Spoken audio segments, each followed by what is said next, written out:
You think we'd be sick? I'm running out of energy.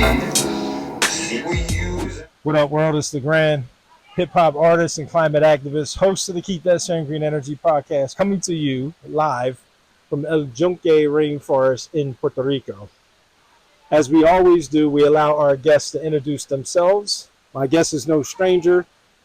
Let me let him introduce himself. Welcome to Puerto Rico. Puerto Rico. My name is Yohance Salmon. I'm originally from South Central Los Angeles, and I currently reside here in San Juan, Puerto Rico. And I'm proud to be next to Legrand, my frat brother, and finally make this interview happen. I'm an entrepreneur, father. I'm a friend. I'm a partner to my lovely, beautiful woman. And life is good, man. So, yeah. Amen. Everybody started off like that. So you gave a little bit, but I always ask our guests to introduce how they. What's up? We always ask our guests to talk about how their first impression of Legrand, when they met Legrand, and what it's like, Legrand meaning me. So what was your first experience like? Oh, man, it was a great experience. So first of all, it was like a couple hours ago when I realized that is his stage name. And then I actually realized a couple of nights ago that you was a artist. And you always talked about music, but I think I never comprehended to the full extent. Like puppy or something like that. No, I thought producer, different something like that. I just wasn't sure. So, yeah. So, but I like the idea of what we're doing here with the keeping that same green energy, which I feel like art and music and nature is one and the same. So it's starting to make more sense now. Okay. Of who you are, the brain. Well, I appreciate that. So my first exposure to Yohance as a frat brother was here in Puerto Rico. I had as a member of the Delta Lambda Chapter, I was introduced to a couple brothers and visit to the island several years back. And the brother was very open to meeting me, knowing I'm not from the island. He was very welcoming. He came in and showed me a couple different places. We talked about business quite a bit. A lot of our business ventures are aligned relative to real estate and other things and empowering folks. So it was just a good alignment there. So in talking to him over the years, it was just a natural thing to say, hey, this would be a great brother to have on the podcast. And I hope you guys feel the same. So when you think about Legrand or you think about climate change, what is the one song that you think about or relates to that, or climate change or activism? What's the one song that you think about that connects to things? Yeah, I have to rethink about this. But when I do think about the earth and being one with nature, which is my biggest thing, why I wanted to actually have this to do the podcast here in nature and real hiking, is because I think about my roots that I didn't get a chance to grow up with much, was in my Jamaican side of my family, my dad. Okay. And so Bob Marley, don't worry about a thing, because everything is going to be all right. And I can remember hearing that when I was a kid. I would probably say 6, 7 years old. And my dad was playing that. We were driving in California, Long Beach. And a memory literally just came to me of sitting in his car. He had this champagne car, and I'm just looking out the window, and I'm a kid. I definitely didn't have a worry at the time. And it was about anything. Yeah, you was like, okay, I feel this. And that's something. And then what comes to me is just the smell of grass when I was playing Pop Warner football at Jesse Owens Park. When I think about nature and I think about one with that, and when I think about what your music is and what you in 1998 starting of the career would be about, something like that would be about socially consciously, especially the conversation we've had about lyrics and how important they are to people and in the culture of people. And so when I think about the lyrics of Puerto Rico, it's this right now in the background, hearing the waterfall, the coquí. Oh my God! Let's talk about it. The coquí has been the soundtrack to my experience. When we first came in 2020, I fell in love with the sound, and I know a lot of people who are not native of here or any Caribbean island may not understand that. And and there's a thing right now in Puerto Rico that with all the development happening, that they are killing off the natural coquí, which is native to here, which is that beautiful sound. So yeah, I feel some a type of way about it, Yeah, a big let's type of speak way. on it. I mean, that's one of the things. Like, folks that follow me know that I've Hmm. already spoken out about it. I think it's horrendous that somebody would, and it's all colonizer thinking. I'm visiting the island. I'm staying a couple of days. I can't get to sleep because of the coquí in the background. Put some Yeah, earphones on. I mean, but yeah. but you to go out and try to kill native species again, that's just your nature. So That's just your nature.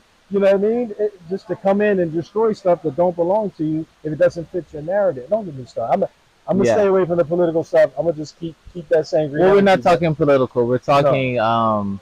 So one of the biggest things is speaking of that. I don't think it's a natural thing to like trying to kill the cookies. I think like you said, it's innate to the nature of a human being and certain people. Is historically what your history of you've done, right? So it's and you natural to respond to certain you. things. Yeah, so it's natural to some people to want to Get rid erase of something. or change and modify in a way that fits them. Versus you look Let at me adapt. historically, when I think about my family, uh, we go from my mother's side all the way back to Benin and Okay. in West Africa, and then I look at my dad's side, who's lineage of more the Taino of the Upper Antilles in Jamaica, and I'm thinking about that, like we want to be connected to nature, right? And the 100%. reason of that is really the melanin in our skin is naturally known to it absorbs light, but it also is the most important thing to light. Without darkness, you cannot have light. And I think about light as a connection. Yep. I think about a connection to a higher source. I think it's about a connection to a higher power that's within us that we all can connect to. Some is a little bit easier than others, but that's something you have to allow yourself to be aware of. So when you're in situations where you're with people who are developing things, because I'm not against development, I'm Hmm. against unconscious development. Can we coin that? Okay. Unconscious development is the problem with why the cookies and why the I think it's the leatherback turtles, the big turtles to be Hmm. here, Hmm. are having their environments destroyed in a way that's not conscious of what's already there. Yep. And I've seen a lot of projects in Puerto Rico and around the world that have able to work within. So I think about that with what you're doing, keeping that same green energy. I listen. I appreciate your perspective. And as a self-proclaimed climate activist, I'm Yeah. going to take the more aggressive stance because I do think that we have a responsibility to understand how to work with nature. Right? Yeah. There's ways that put some earmuffs on, earbuds on, and stuff like that if you don't like the sound of the coquille. But you're not speaking specifically of people intentionally trying to harm. You're talking about through the development and stuff like that, and I appreciate that. Hmm. But I am specifically talking about people that came to the island here Hmm. and could not sleep and sprayed pesticide with the intent of destroying the coquille so they Yeah. can hear that sound. Now that right there, there's no excuse for There's that. no So excuse there's for no that. excuse for that. And similarly, the woman in Cabo Rojo that set the building on fire because you didn't like the way you got served. Like, listen, I'm gonna just go on record and say I usually don't take a certain stance, but I can tell you this this colonizer energy has to stop. Hmm. So when I talk about keeping that same green energy, this is Legrand talking. I'll bring it to your doorstep. If that's the way you want to do it, like I'll bring it to your doorstep. Hmm. So keep that same green energy, and I'll keep mine. But we'll move on to a more positive thing. Um, it's interesting. While we were here, we got to the top of top of the mountain, and we're hanging out in the pool of water. And I just happened to see one of the Congo players from the Bad Bunny concert last Hmm. night. So we know that Bad Bunny in Puerto Rico can be considered controversial. So I wanted to get your perspective on Hmm. what do you think? I thought the concert was amazing, but let me take that aside and just say, how do you feel that Benito is doing? What do you feel that he's doing for Puerto Rico as a whole through his music? He's given a lot of Puerto Ricans who don't feel like they have a voice. He's speaking from a perspective that most people don't get to hear, and this is the first time that they're getting to hear it. Absolutely. I think about one of my GOAT, which is Kendrick Lamar. Okay. Okay. And the reason why he's become my GOAT is because I realized that you brought up like that's like a peer. We're like the same age, so a lot of especially the emotional and spiritual development that he's been going on, I've been right there with him, and he's been able to speak. Same thing with J. Cole. Mm-hmm. And so when I think about Bad Bunny, I think he's speaking for who he's giving a voice to the voiceless of the person he was and who he is, Right. and developing. I think it's been very mindful of that. A lot of the hate I personally have gotten online through our videos just existing in Puerto Rico. I think when you have that type of energy about F it all, and and you start using terms that doesn't fit people like a gringo go home, Mm-hmm. when, like I said, just culturally, it's a blanket statement that it affects more than it harms more than it helps. Gotcha. I think when you gringo go home as a whole concept is a radiation. It's kind of like throwing the baby out with the bathwater. Yeah. Okay. Because you put a blanket statement. All gringos are bad. It's like saying all black people are bad. Yeah, but black people have never been gringos. Like, when do you? Yeah, we're indigenous everywhere. Indigenous everywhere, right? And we've been brought to everywhere. Yeah, like nice. We were so great that everyone, like, we needed that. We want that here.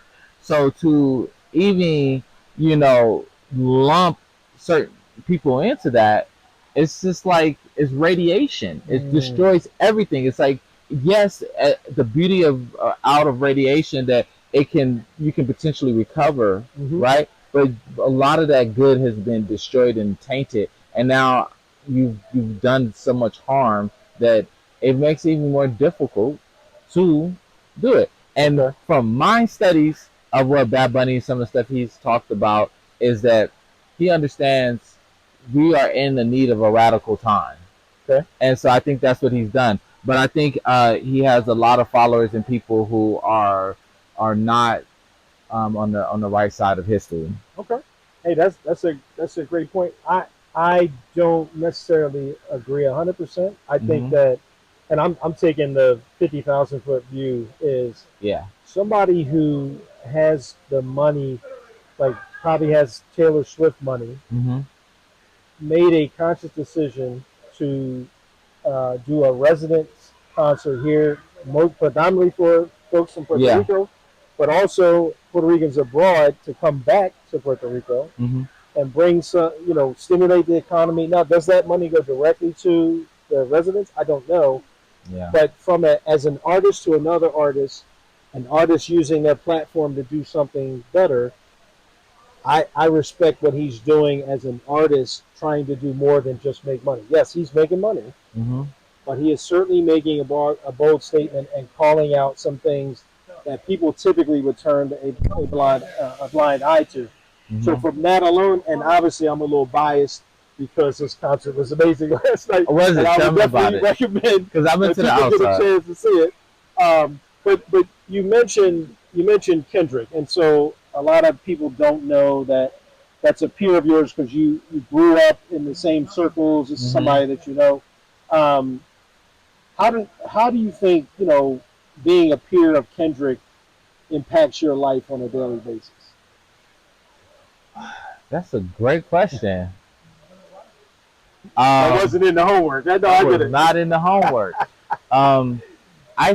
That's a good question. So I think, but let me say, I wanted to call out the bias. Somebody might have said, "Well, if I grew up with Kendrick, I would definitely be a Kendrick fan."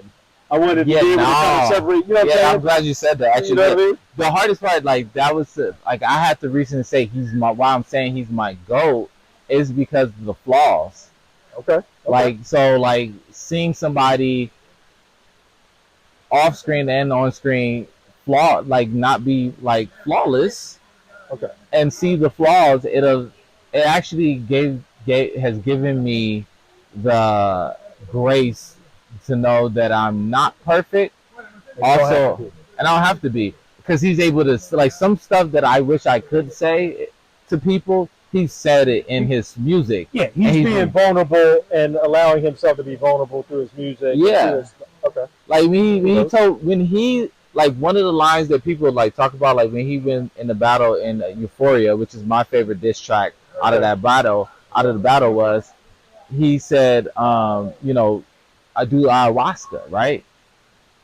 And ayahuasca is a calling type of a mushroom, like psilocybin, not mushroom, sorry. Like a healing herb, like, yeah, that's why I was like, man, should be very careful with my wording about it, right? okay. But ayahuasca is a tea that comes from two roots, the mother and the father root, right? And so when you mix it together, you get DMT, which is a natural, it's a natural chemical that's developed in the lungs when you're born and when you die. That's where it's found. Okay. So it gives you the access to a higher plane. Okay. So when he talks about things like that, and I'm like, I really understood, like, yo, we really need to break down who we are as people and rebuild and do it on a regular basis. And that's something why Kendrick has been able to, like, seeing the success he's had and also seeing the failures that he's had is giving me motivation. Like, dang, I'm like, you know what? I'm gonna say it as simple as like this. Being a peer, how it's been in my life, is like, I know I can do it. Thanks. Like, I'm like, even though I forget how humble my beginnings were. Like, you know, the wifey be like, yo, you was poor. I'm like, dang, I was. Like, yo, we were like, really, and mom did a good job. Yeah, people say, you know, humble beginnings. Nah, poor is poor. I'm talking about, you can call it a nice word, humble beginnings. I was poor. I remember, like, and I thought it was cool because the lights was off. My sister and her boyfriend at the time, they were remaking candles. Wow. From the old candles to recycle the candles.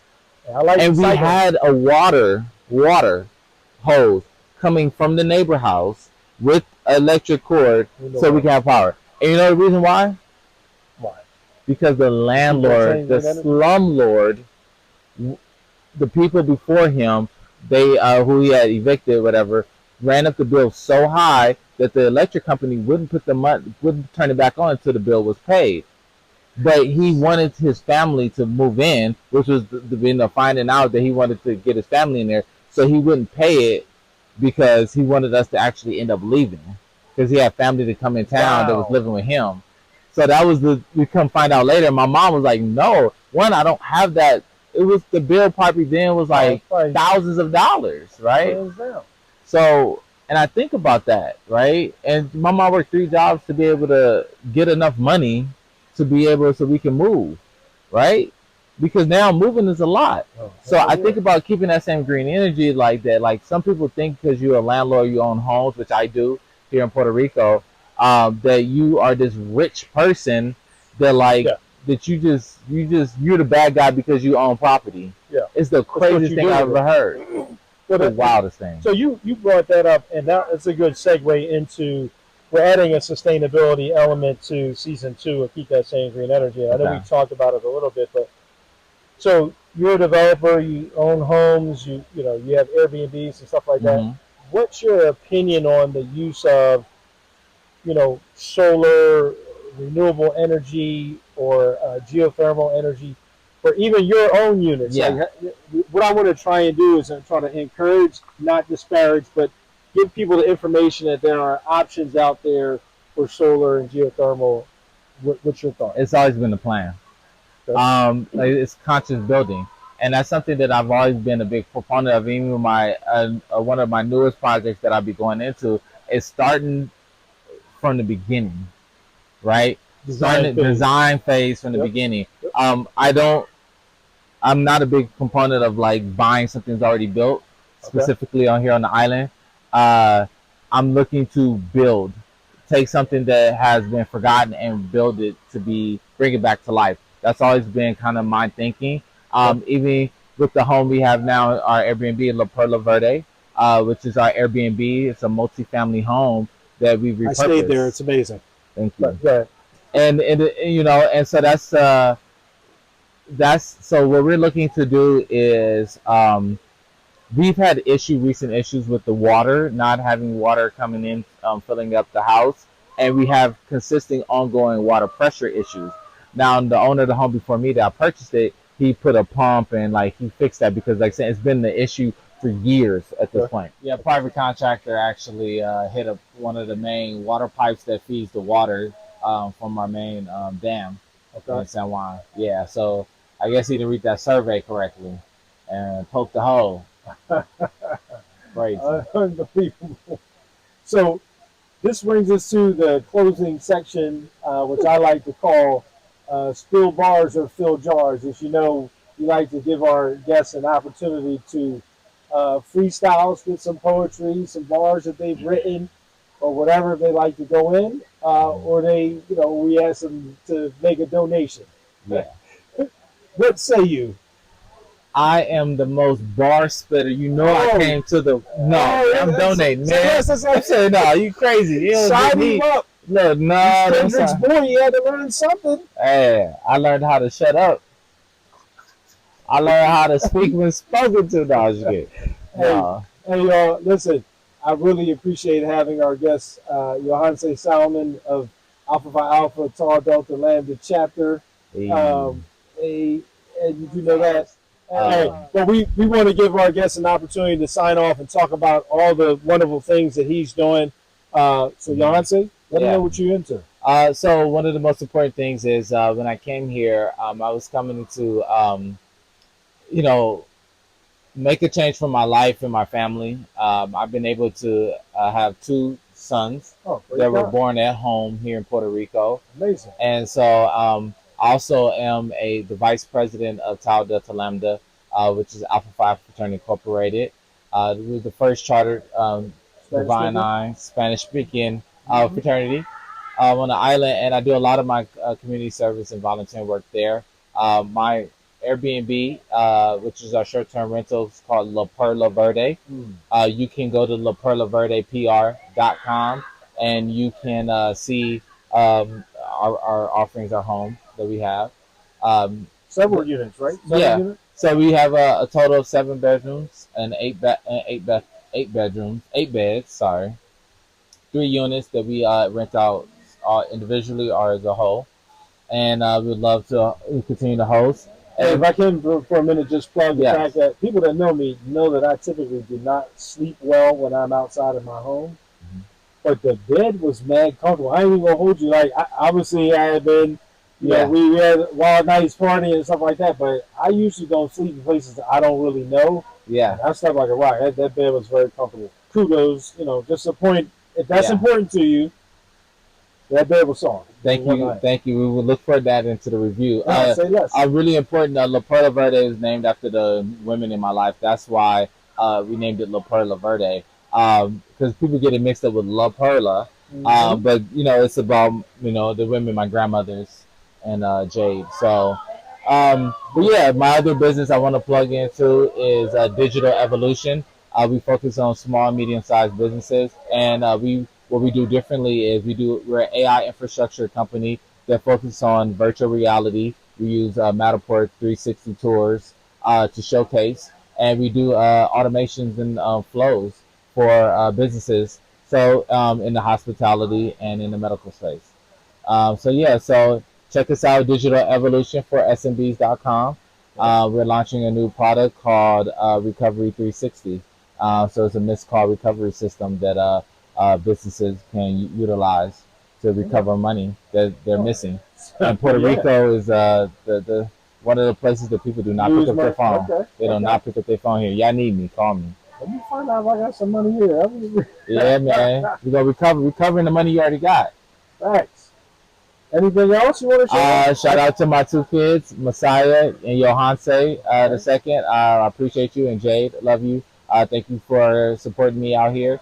And to my family in Jamaica, my family back home, West Coast, California. You know how we do, South Central, and my Morehouse family, who's been supportive in this ride here. So, and who's taught me a lot of this green energy and keeping me, and that. So, okay. I appreciate everybody, man. Hey, I appreciate you, brother. And as always, folks, please keep that same green energy.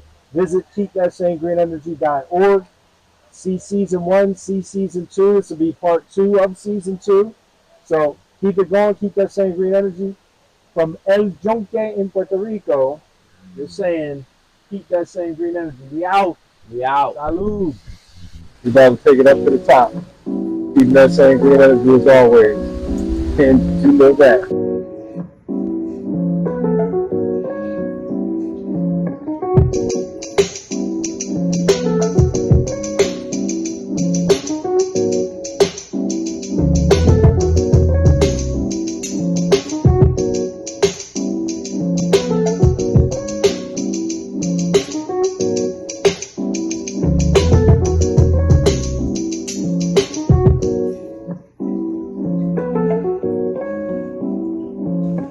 Keep that same green energy, man. Getting that planet right. You know what I mean? Look at that. How you gonna give up on that, man? That's the planet. That's where we get our oxygen from. Come on, guys.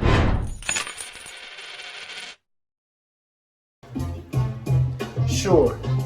Hey yo, we all got guns, but only one got accuracy. Custom made ones. No, these joints not factory. Tactically, keep the stick close in my jacket sleeve. Ratchet squeeze from grips tight like basket weave. Half of these baddies get pulled like a tractor beam. Do me greasy, get curved and run right back to me. Passively or actively. How I stack my cream, my guns and teach a strike. I put a hole through your faculty. When you the hammer, everybody seems like a nail. If you see the cold wallet, that might seem like I'm a whale. Energy.